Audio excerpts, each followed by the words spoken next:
السلام علیکم بچوں آج ہم سیکنڈ ایئر اکنامکس کا اگلا لیکچر سٹارٹ کریں گے، لیکچر نمبر 23۔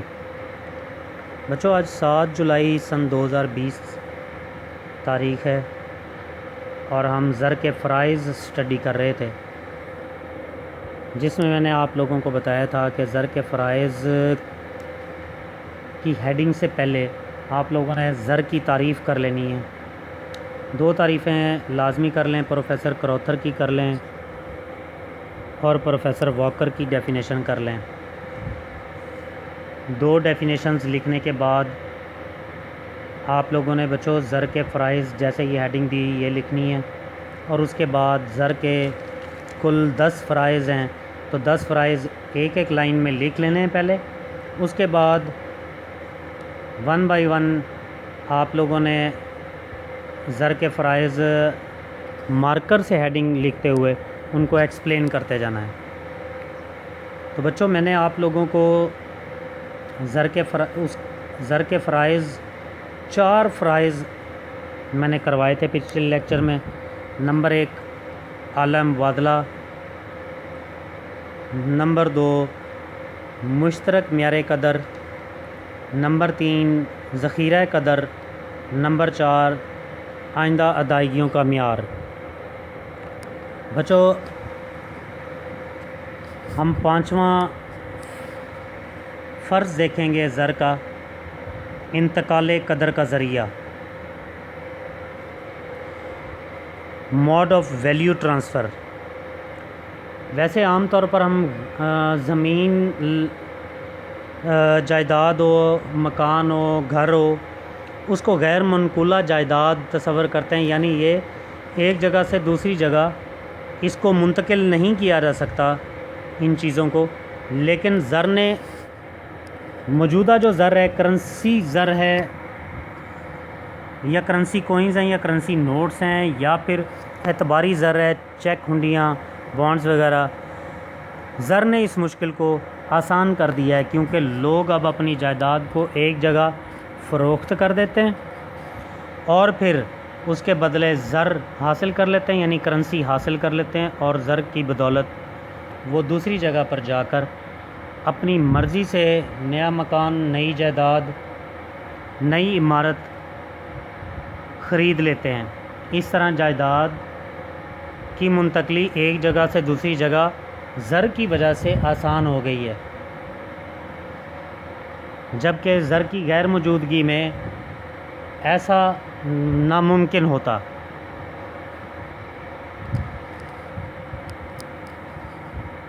بچوں چھٹی ہیڈنگ ہم پڑھیں گے، چھٹا فرض دیکھیں گے زر کا، سرکاری ادائیگیوں کا ذریعہ بنتا ہے۔ یہ حکومت کی جتنی بھی ادائیگیاں ہوتی ہیں وہ تمام تر ادائیگیاں اور وصولیاں بھی زر کی بدولت ہی ہوتی ہیں۔ حکومت اپنے تمام تر ٹیکسز، مثلاً custom duty, excise duty, income tax یعنی آمدنی ٹیکس، پراپرٹی ٹیکس، سب زر کی صورت میں بینکوں میں جمع کروائے جاتے ہیں۔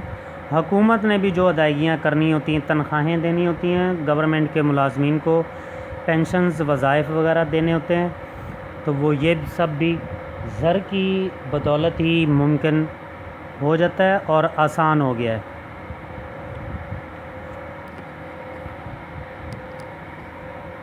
بچوں 7واں پوائنٹ ہے حساب کی اکائی، یونٹ آف اکاؤنٹ۔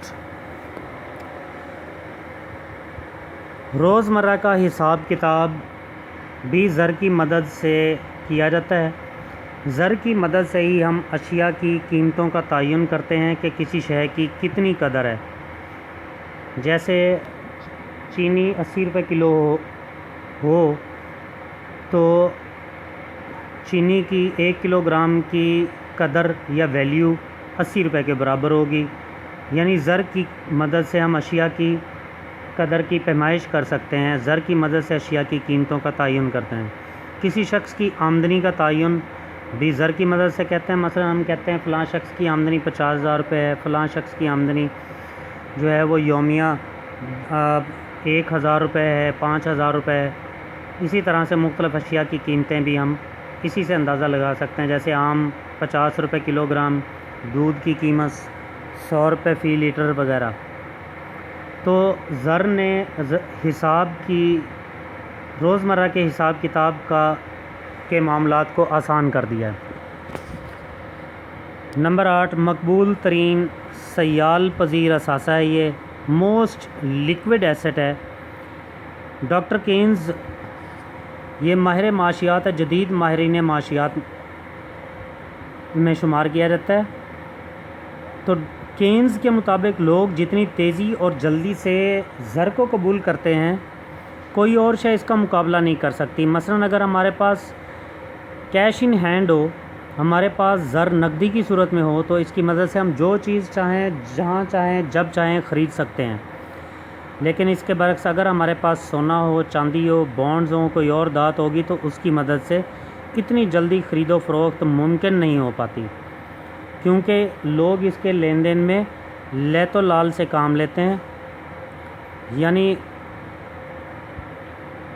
جلدی سے لین دین نہیں کرتے، کیونکہ سونا اور چاندی کو پرکھنے کے لیے کہ وہ کس مالیت کا ہے، اس کے لیے ٹائم چاہیے ہوتا ہے، اور ایسی اشیاء کو زر نقد میں بدلنے میں بھی کچھ وقت بھی درکار ہوتا ہے۔ تو بچوں، زر جو ہے وہ مقبول ترین سیال پذیر اثاثہ ہے، موسٹ لیکوڈ ایسٹ ہے، جسے فوری طور پر لوگ قبول کر لیتے ہیں اور اپنی چیز دینے پر تیار ہو جاتے ہیں۔ بچوں، یہ گارنٹر آف سورنٹی بھی ہے، ساکھ کا ضامن ہے۔ کینز کے مطابق زر نقد کیش جو ہے وہ لوگوں کی ذاتی شہرت اور ساکھ کا ضامن بھی بنتا ہے۔ جس قدر کسی شخص کے پاس دولت زیادہ ہوتی ہے، آج کی اس دنیا میں اس کی عزت اور قدر و منزلت زیادہ ہوتی ہے۔ اس کے برعکس اگر کسی کے پاس دولت نہ ہو تو وہ شخص معاشرے میں وہ مقام حاصل نہیں کر پاتا جو ایک امیر شخص کو حاصل ہوتا ہے۔ اسی طرح سے آج کل بینک اور دوسرے مالیاتی ادارے بھی کسی شخص کی مالی ساکھ کو سامنے رکھ کر اس کو قرضہ دیتے ہیں۔ اگر امیر شخص ہوگا تو اس کو کروڑوں روپے، اربوں روپے کے قرضے جاری کر دیے جاتے ہیں، اور جس شخص کی ساکھ نہ ہو مالی اس حساب سے، دولت کے حساب سے، تو وہ اسے قرضے دینے اور دیگر سہولیات سے بھی محروم رکھا جاتا ہے، وہ محروم رہتے ہیں۔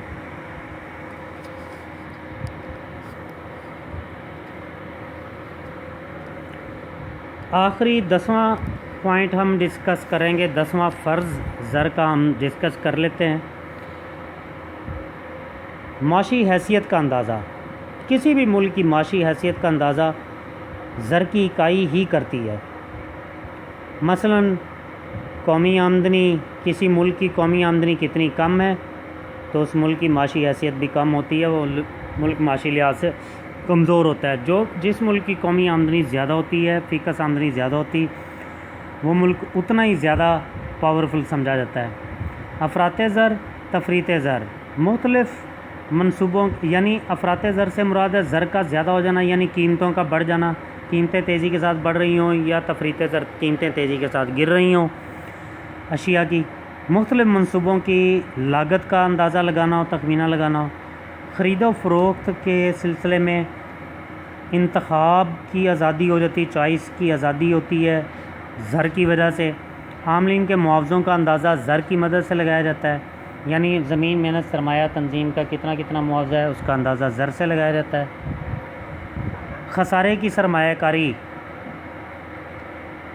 نیز قرضوں کے حصول کا ذریعہ زر کی اکائی ہی ہوتی ہے، اور یہ تمام عوامل بچوں کسی بھی ملک کی معاشی حیثیت کو ظاہر کرتے ہیں۔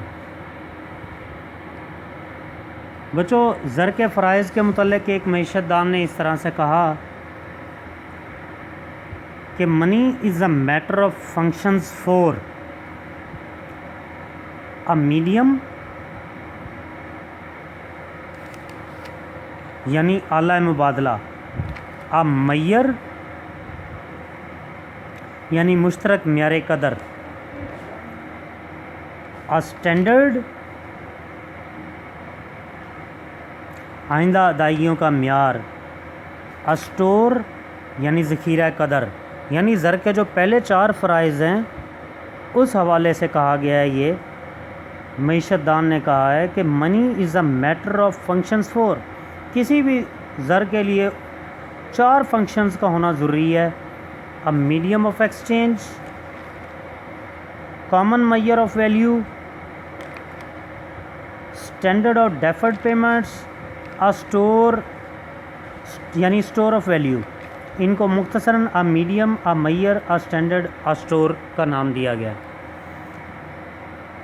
تو کسی بھی زر کے لیے کسی بھی زر کے فرائض میں 4 فرائض بڑے اہم ہیں، یہ جو پہلے 4 فرائض ہم نے پچھلے لیکچر میں کیے تھے۔ بچوں آج کا لیکچر یہاں پہ ختم کرتے ہیں، اگلے لیکچر میں ہم ڈسکس کریں گے عمدہ زر کے اوصاف یا عمدہ زر کی خصوصیات، یعنی characteristics of good money material. اللہ حافظ، السلام علیکم۔